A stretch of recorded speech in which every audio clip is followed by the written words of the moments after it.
Their new Rayman was making an indie game Ubisoft must be trying this time. There's this third-party shooter I gotta show you, and oh my god! Indie games are out there in large quantities, but getting a spotlight on them is usually pretty hard. That's why I made this series, to get a spotlight on those indie games. Ladies and gentlemen, let us analyze some demos and resources just like last time. Welcome to Indie Watch.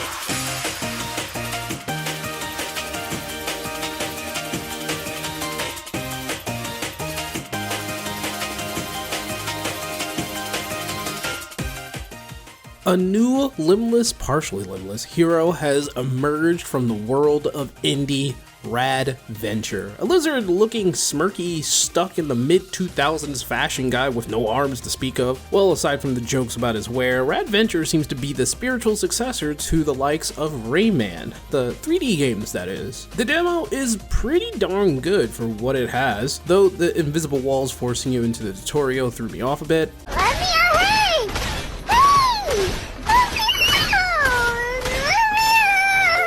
I believe this city is called Bellevue? Or something, I might be very wrong about that. It's pretty big and very lively with people, tables, buildings, and unfinished textured cars. The new Honda is looking pretty sweet this year. As you may have guessed, Rad feels a lot like Rayman in terms of movement and playability, though he doesn't throw balls of light. Sorry.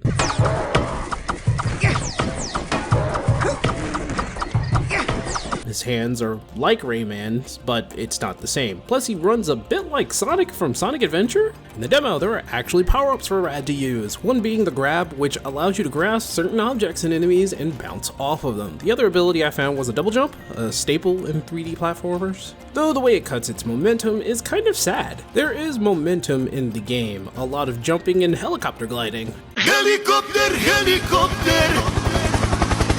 What's even more amazing is how lively and well designed the city was, though unfortunately the song that plays here and feels like I was exploring the world of Sonic 06 in Soliana.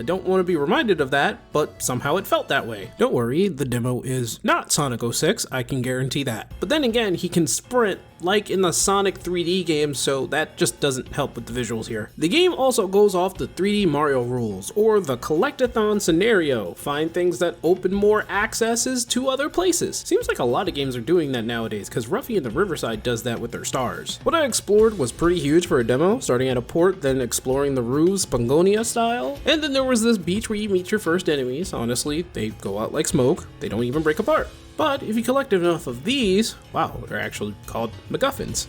A door opens up through the sewers into a swamp where I had to save 4 scout kids who poof back to their camp. Though I did find this oddly familiar mushroom, and I did follow the same voice down into the depths, and do we know who this ghost is? Honestly, is this from some other game? I don't know. It seems the stars you collect are some sort of currency, though you won't be able to use it. I didn't even know where to spend it. I thought perhaps when this restaurant opened up, I would be able to spend some of that currency, but it all led me to this slack and white noir world where this PI investigator guy, well, firstly, he tried to tell me that I ruined his chase, but he tasked me to look for clues in the sewers. And it's also the same place where I found the double jump that I got pushed into Patcha style. I even had to go up into a high construction site. What's up with games showing old 30s New York and construction sites anyway?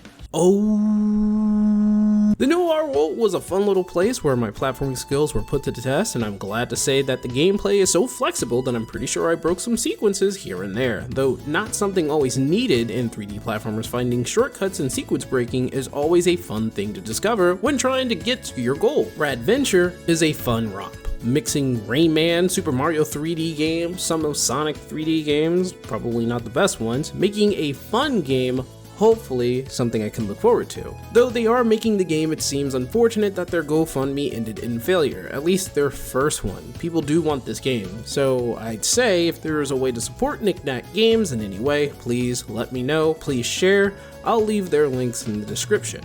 Oh wait, hold on, newsflash, they have a new Kickstarter. Well, there you go. For this, Rad Venture is definitely something I'm looking forward to.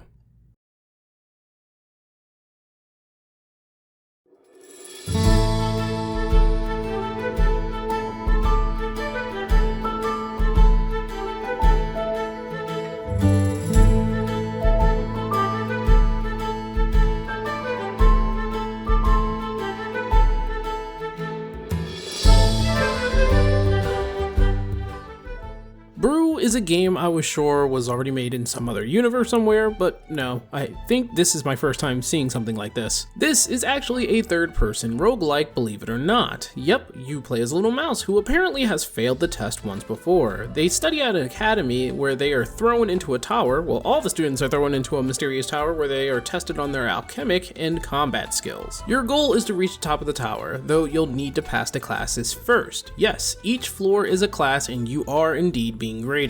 The tower is trying to kill you, but that's all part of the test. Even the teachers are there to test you, quote unquote, where defeating them lands you a passing grade. A short demo says it all here. Brew seems to be heading somewhere big with ambition, as storytelling seems to be a factor in this game. Certain events will happen to deepen your friendship with other characters. Even this cat girl is able to be worked on as a friend, but she's kind of a bitch. The academy is not finished, but I can tell that many characters will show up in the lobby, and it will fill up the spaces. You can't hide this from me, devs. And some of those characters you'll actually find in the tower. And about the gameplay, your main weapon is some sort of paint gun. You can mix potions mid-game and fill up your gun for various effects, like a shotgun, a lobber, or a pistol-like effect. The way you make these potions are by the ingredients found in boxes in the tower or by the enemies who drop them. And of course, potions are meant to be drunk as well, not just ammo. In fact, potions can be used to fill the gun with limited ammo, be drunk with various effects like a different melee, or thrown for a devastating and possibly helpful effect, like giant explosions or perhaps a wind jump. And seeing how this is an alchemy school, I have no doubt this game is going to explore different types of potions in the future. Maybe it'll come out in early access, or maybe it'll come out fully.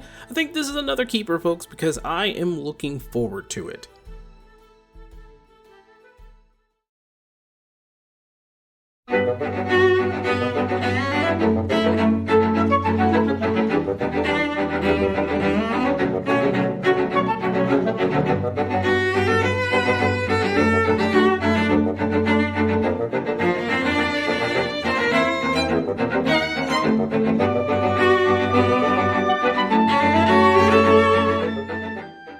Where's the demo? Where's the demo? Where's the demo? Where's the demo? Where's the demo? Where's the demo? This game is a trap if I've ever seen one, like putting peanut butter in a jar for a dog, or a spinning bird feeder for a squirrel, and I am the dog and the squirrel. This game looks so fun, and I'm willing to sell 5 years of my life just to get my hands on it early. This little gem is called Littlelands by Raphael Martin and Kyle Creamer.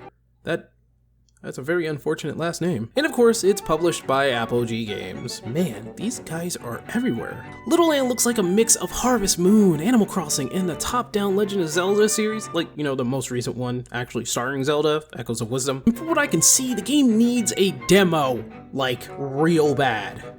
I mean, the developers are probably crafting one as we speak, but you know, this could be an indie darling. The graphics imitate toys, much like the ones we see in the remake of Link's Awakening and the current Echoes of Wisdom, as I said before, and it goes very hard on the visual appeal. What I also noticed is the fact that you pick up large objects by having them shrink Animal Crossing style. You're growing a garden in a unique way by doing some sort of Spyro monk hymn to grow your crops.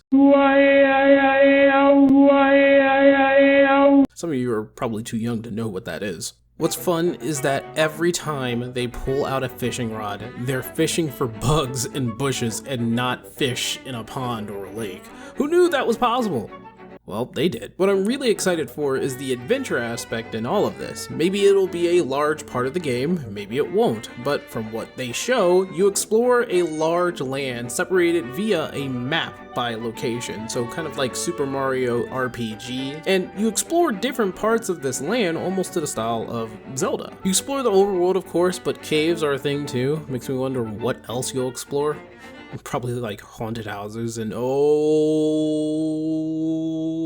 man, this game looks like a keeper. Yes, I know my bias is showing, but when you've played like almost every Animal Crossing and Zelda game that you could get your hands on, then yeah, this is gonna make you excited. Though Harvest Moon isn't part of my repertoire, I did play Stardew Valley, and I do love Harvest Moon: A Wonderful Life. I mean, you're waving to folks and picking up objects, using a sword and shield to cut down bushes and small enemies. I want to believe that this is hiding more than it actually is, maybe a hidden story under all this pile of cute. Well, whatever it may be, Littleland, I am looking forward to this game, indeed. And there you go. If you like what you saw, link to all of these games' Twitter/X websites and GoFundMe are down in the description. Chat them up and ask them questions. Hell, check out their Discords if they have them. I think a few of them have them. I know Rad Venture has one. Oh, and don't forget, if they have demos, check them out as well. They are very interesting, and of course, they'll always be watching anybody who plays their demos. Kind of gives them a good head count. And that's all for today. I'll see you all in the next episode of Indie Watch.